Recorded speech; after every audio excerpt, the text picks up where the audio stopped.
Alright guys, today we have a 2019 Highlander hybrid, but don't worry, the hybrid and the non-hybrid are basically the same install.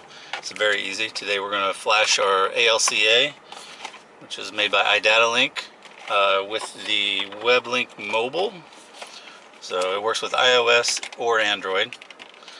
So gotta get the device, the module out of the box, plug it in and flash it like you normally would.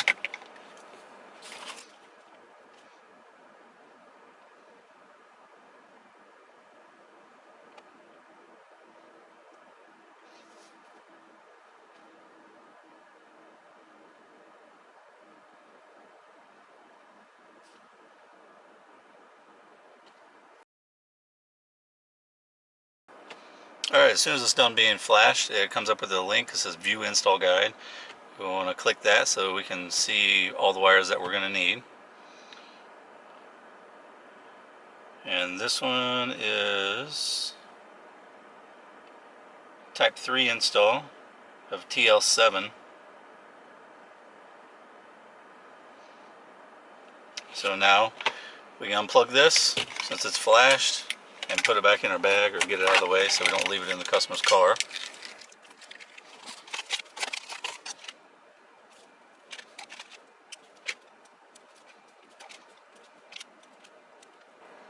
Okay, and then set this aside.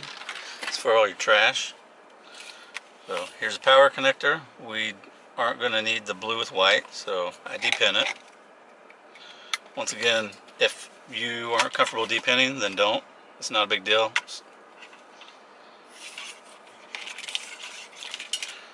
This here is to break the auto light connection, which we have auto lights. This connector here has the SLP wire in it, which is green with red. And this here, you're going to get can high, can low, ignition.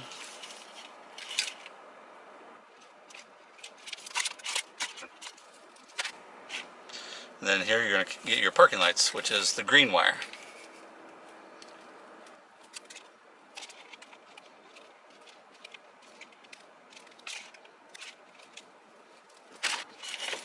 So now that we have all our plugs in and wires, everything that we need, I like to fold this over and tape it up a little bit.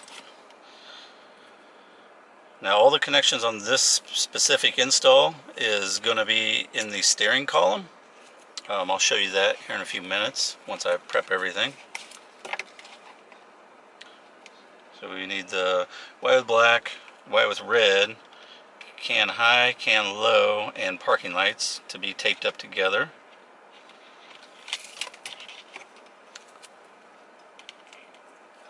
So we're going to catch can high, can low at the click spring up here, and parking light wires will be at the parking light switch.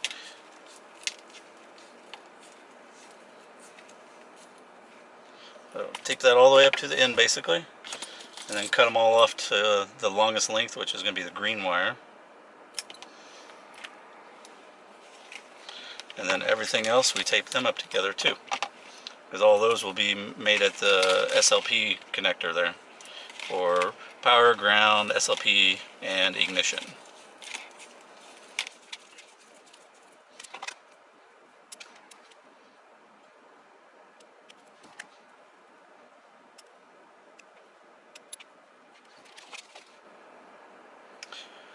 And the white with black, white with red, I like to strip a little extra off so that you can fold the wire over so that your butt connector has a little bit more to grab a hold of.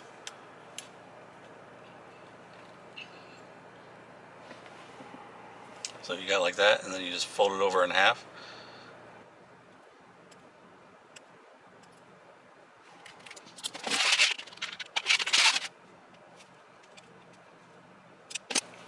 So there's the prep for the Highlander. This is literally the easiest install I do. I can do this thing in about 15 minutes if I'm not making a video. It's also my favorite one to do. And I'm going to move the camera so you can see me taking the vehicle apart, which is, I'm only going to be taking one panel apart, and I'll be back. Alright guys, here we're back. I'm going to be taking the shroud off. The vehicle is currently running. It's also about 95 degrees out and 90% humidity, so that's no fun.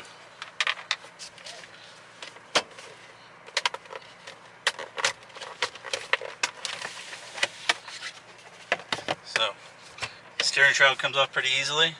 Now we need to zip tie this up in place. So, these can be zip tied here.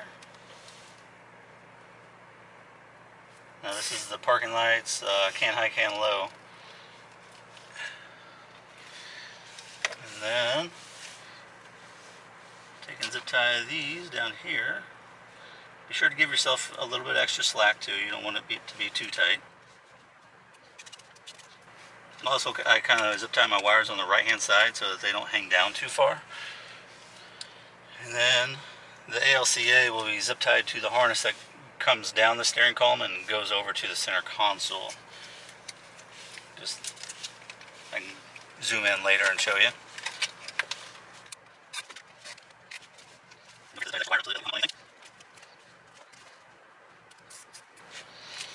And trim the excess from your zip ties. It's one of my pet peeves, people that leave long zip ties. Just trim them off flush.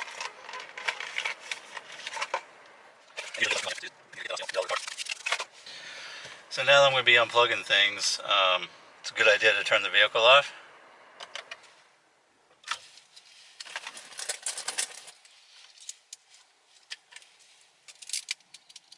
This here is the parking light connections.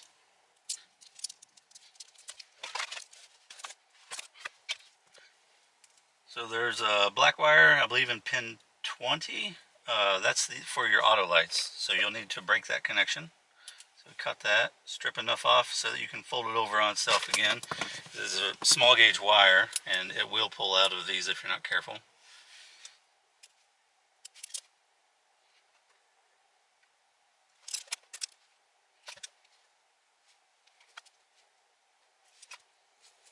And now the actual parking light wire, which is light green, it's 2 pins to the right of the auto light connection, so I think it's pin 18.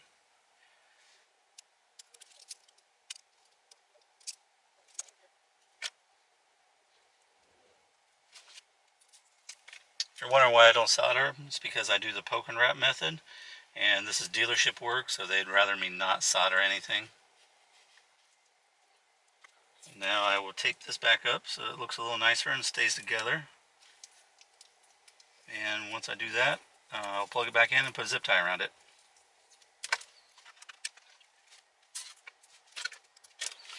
Now this here is your click spring wires. This is a good place to catch can high and can low on this vehicle. This doesn't work on all vehicles.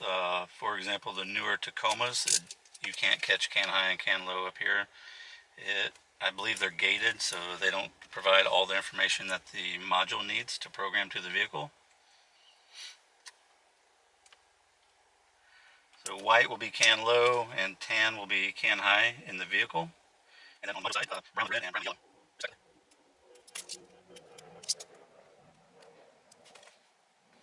Also be very careful with these wires. They're small and you don't want these to break on you, because if these break, it can cause a lot of issues in the vehicle.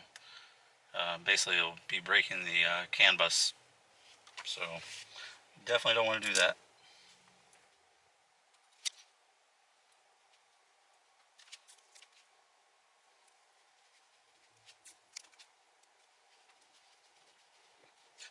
Alright, so your connections there are done. So put a zip tie around that so those don't come loose or anything. Trim the excess, plug it back in. So now we have power, ground, ignition, and SLP in this plug.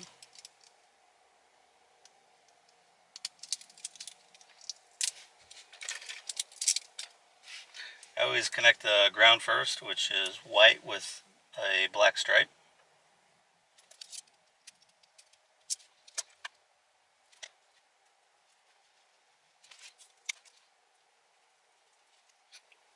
SLP is going to be the center pin on this plug, and it is light green.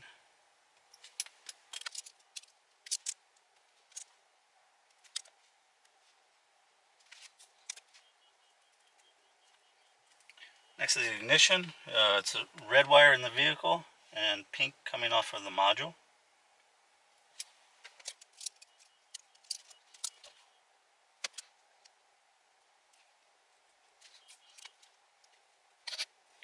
And the final connection is 12 volts constant. It's a black wire in this plug. I believe it's either pin 1 or pin 7.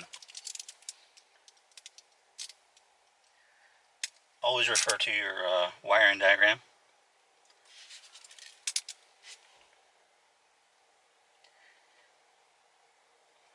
Also use your meter. I've done thousands of these, so I have them memorized. Alright, and there's all your connections, so we'll tape that up and zip tie it just like we did the parking lot connections.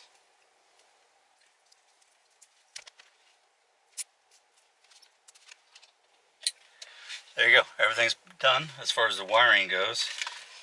And I'll bring you in and show you where I made all my connections here in a minute.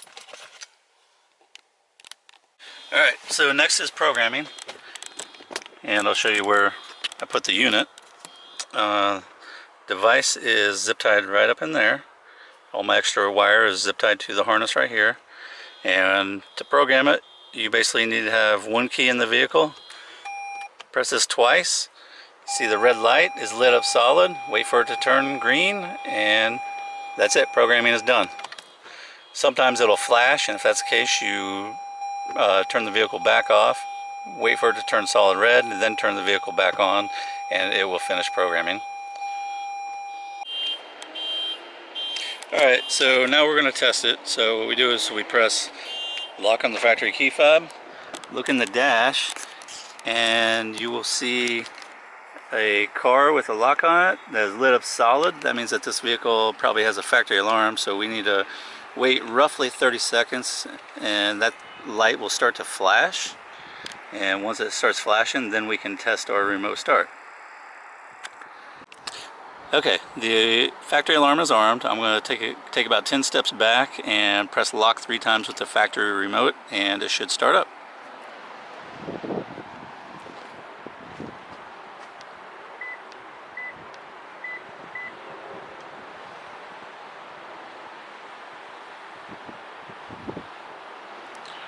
Okay, it's a hybrid, so the motor probably won't turn on for a few minutes. One good way to get it to turn on is turn the heat on, which is no fun in the middle of the summer.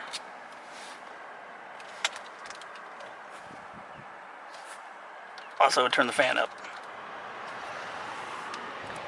Now you need to wait.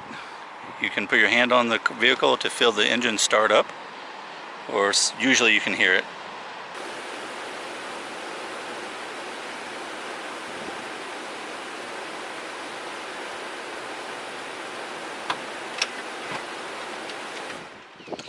Okay, the vehicle started while I walked away. As soon as you open the door on Toyota's smart keys, they will shut down. It's a safety mechanism because they can't really do a secure takeover that's safe. And they don't want the vehicle shutting down while their customers are driving down the highway. That's definitely not safe at all. So now all I have to do is put the vehicle back together and it's good to go. So I'll see you next time. Thank you. Comment, subscribe, ask questions, and I'll try to answer them or make a video.